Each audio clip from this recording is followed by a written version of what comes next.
Hello everyone, welcome to the 5-Minute Discovery channel. Switzerland, a country without an official capital, but is known as the world's treasury. Switzerland, a small but rich country, is a paradise for people, animals and taxes. This place is famous for its most luxurious watches, extremely low crime rates and happiness index always in the top 3 in the world. With a long history of neutrality, Switzerland not only refuses war but is also prepared for all situations. The natural scenery of this country is poetic, with green meadows and lovely wooden houses, making everyone who sees it admire. So what else is interesting about Switzerland? Why is this country without a capital but still so rich? Let's discover the special things about Switzerland in this video. Don't forget to like, subscribe to the channel and share to support the channel. Thank you very much.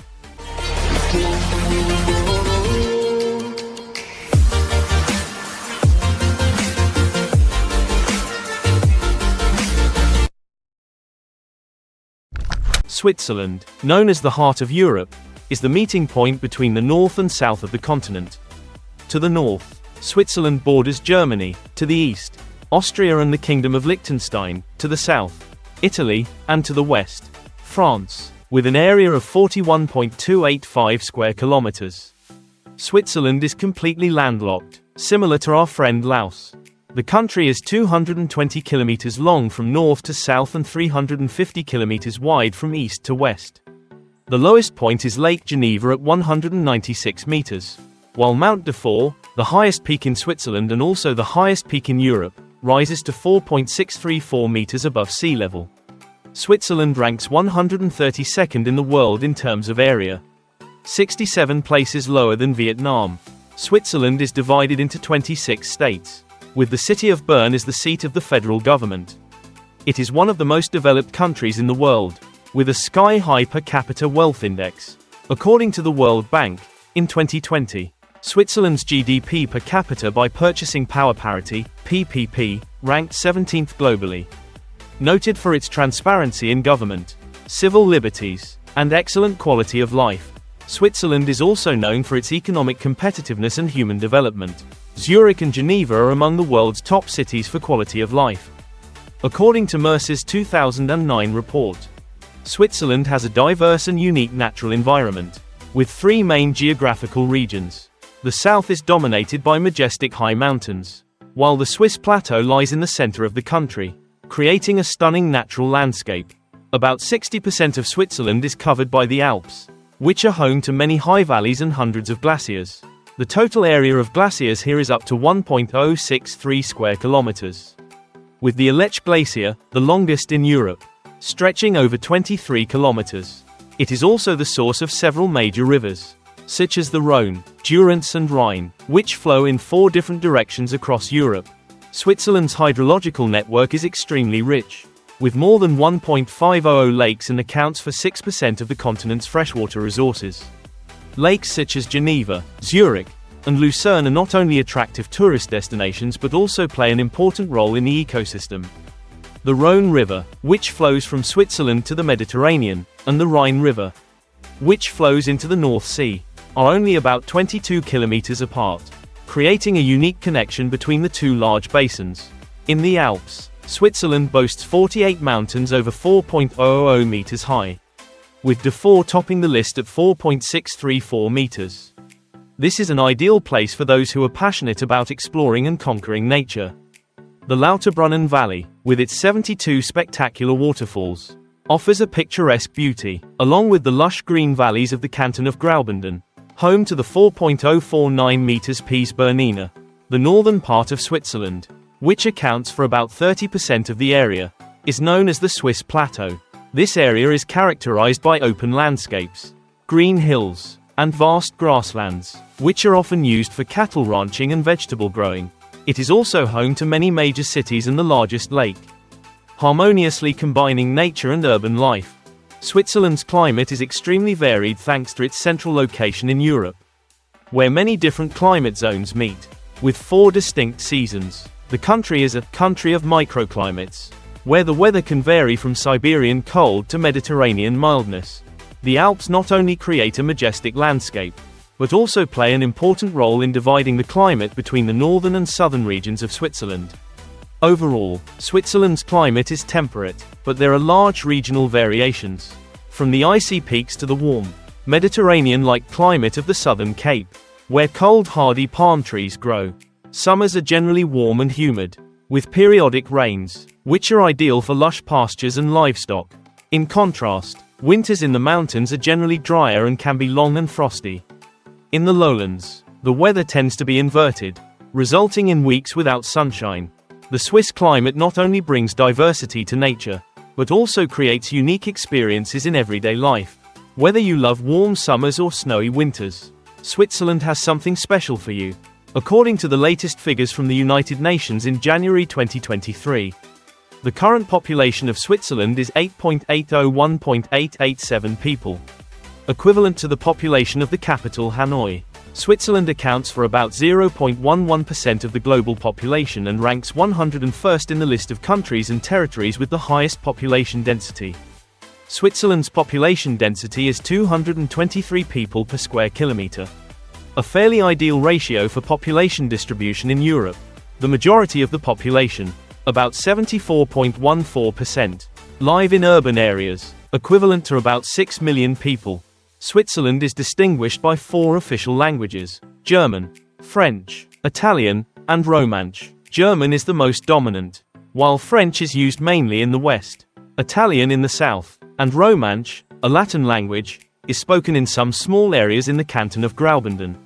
Swiss students are required to learn at least one of the other national languages.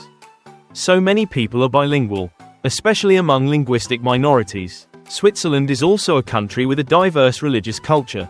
About 2/3 of the population is Christian, including Catholics and Protestants. But the country is also home to many other religious communities, including Jews, Buddhists, Muslims and Hindus. Switzerland, small but strong, with a globally impressive economy. Despite being a small country with a modest area and population, Switzerland holds an important position in the prestigious financial and banking sector. Famous worldwide, as one of the most developed industrial countries in Europe, Switzerland is a leader in many industries such as mechanical engineering, precision and luxury watchmaking, as well as chemicals and pharmaceuticals.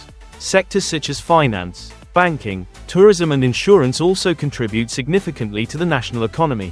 According to estimates, Switzerland's nominal GDP in 2022 will reach about $841.7 billion United States dollars, ranking 20th in the world, with an average income per capita of approximately $96.390 United States dollars per year.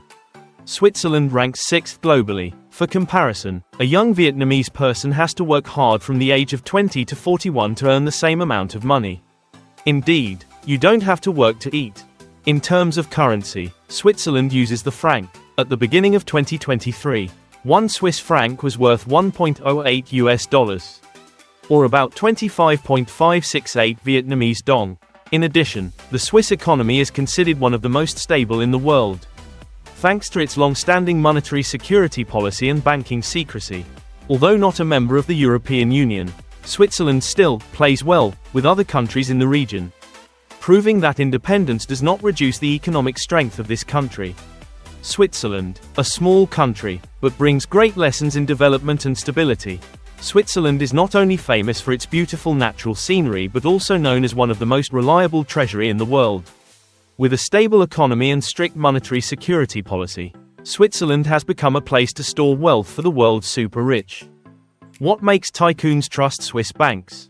First, Switzerland is a country of permanent neutrality, which means that the country is not affected by political conflicts, ensuring that assets within its territory will not be affected by war or other risks. Furthermore, despite maintaining neutrality for centuries, Switzerland still possesses a strong military force, with a conscription system, ensuring national security. During the Cold War, Switzerland dug thousands of underground bunkers in its mountains, with about 1,000 built to protect assets. These underground vaults are not only safe but also difficult to detect, which has led many private investors to buy the rights to use them as treasury vaults. Another important factor that makes Swiss banks trustworthy is their customer confidentiality policy. According to Swiss federal law since 1934, neither employees nor bank directors are allowed to disclose personal information of customers to anyone, including family members. This creates a security environment that few banks in the world can compare to. Although there are exceptions, such as when investigating financial crimes, Swiss banks still protect the privacy of customers. Even the Swiss government cannot arbitrarily request information from banks without a valid reason. However, to maintain its position as a global financial center, Switzerland has signed multilateral treaties with more than 100 countries, starting from January 1, 2018. Accordingly, information about foreign citizens' transactions in the Swiss banking system will no longer be kept secret. With its combination of confidentiality, neutrality and security, Switzerland is not only a haven for assets but also a symbol of trust in the financial world. Switzerland, an interesting country with a special thing: no official capital. Many people often think that Bern is the capital of Switzerland, but that is not entirely true. For a long time, people here have been confusing Bern with other cities. Back in 1798, the Confederation of 13 cantons of Switzerland united without a specific capital. The representative cantons met annually at a meeting called the Tagsatzung. Only when the indivisible republic was born, the question of choosing a capital was raised. At that time, the French army invaded, and Bern was considered the most powerful city. But only 4 months later, the capital position was moved to Aarau, the capital of the canton of Aarau. However, because Aarau was too small, the authorities decided to move the capital to the city of Lucerne. By May 1799, when the War of the Second Coalition broke out, the government had to move to Bonn, about 50 kilometers northeast of Geneva. From 1803 onwards, Switzerland had rotated between 6 different cities such as Freiburg, but by 1815, there was only one candidate left: Bern. Finally, on the 6th of November 1848, when the National Council and the Council of States were established, Bern officially became the seat of government. However, the Swiss constitution does not explicitly state that Bern is the capital. The reason for this is that the Swiss leaders decided that all territories should be of equal importance. Therefore, the seat of government is in Bern, but many other important buildings are also distributed throughout the country to ensure that the major language communities such as French, Italian and German are all fairly represented. And that's the interesting story of a country with no official capital, where every city has its own importance. See you in the next videos to discover more wonders of the world.